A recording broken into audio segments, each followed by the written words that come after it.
Сайн байцгаана уу та бүхэндээ судлагдахууны үнэлгээг хэрхэн зөв сонгох видео заавар хичээл хүргүүлж байна. Юун түрүүнд анги удирдсан багш нар маань төгсөлт дэвшил зэснийхаа төгсөлт хэсэг рүү орно.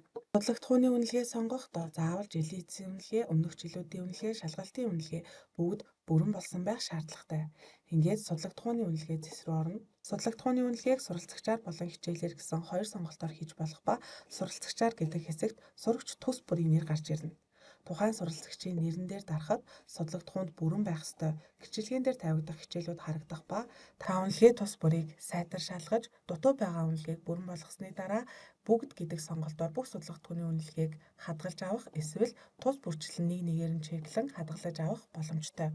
Нэг хүүхдээр судлагдахууны үнэлгээ болон гэрчилгээн дээр тавигдах хичээлийн сонгон судлах хичээл, заавал судлах хичээлийг бүгднгийн бүрэн дуусгаснаар хадгалах товчон дээр дарна.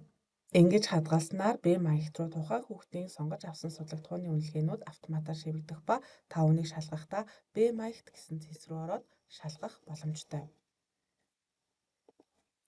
Хэрвээ та буруу судлагдахууны үнэлгээ сонгосон эсвэл бүх судлагдахууны үнэлгээг устгахыг хүсэх юм бол тухайн үнэлгээний арталт байгаа чекийг авахд нэг болон нийтээрээ тухайн таны сонгосон судлагдахууны үнэлгээ B маягтнаас устна.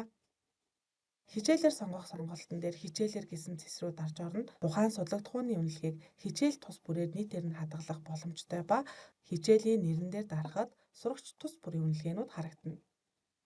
Ингээд та хичээл тус бүрээр үнэлгээг бүрэн гэж үзсэн бол эхлээд заавал судлах хичээлүүдийн нийтээр нь чеклэн хадгална. Ингэж хадгалснаар сурагчдын заавал судлах хичээлүүд бүгд автоматар B маягт руу шивэгдэнэ.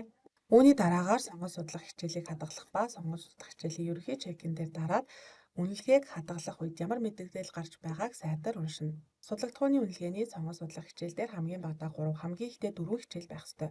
Тэгвэл 4-өөс дээш сонгон судлах хичээлтэй хүүхдүүдийн нэрсийг харуулах ба эдгээр сурагчдын сонгон судлах хичээлүүд хэтэрсэн байгаа тул хадгалахгүй үлдээлээ гэсэн мэдээлэл гарч ирнэ. Үүний дараагаар та суралцагчаар гэдэг зэс рүүгээ буцаж ороход бүрэн болсон суралцагчдын судлагдахууны байх ёстой үнэлгээнүүд тухайн тоогоороо харагдах ба ямар ч өнгөгүй. Харин сонгон судлах хичээлийн тоо хэтэрсэн суралцагчдыг хадгалаагүй үлдээсэн тул сонгон судлах хичээлэн дээр анхааруулгатай шар дэвсгэртэй болж харагдана.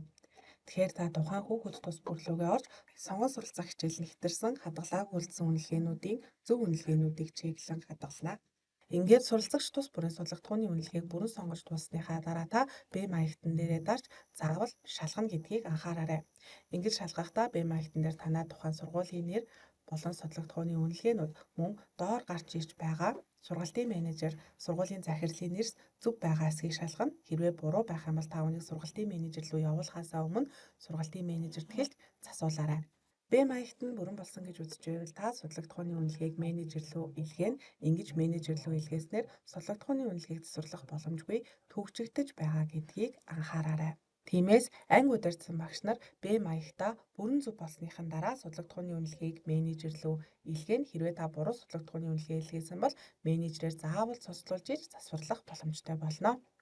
Анхаарал тавьсанд баярлалаа.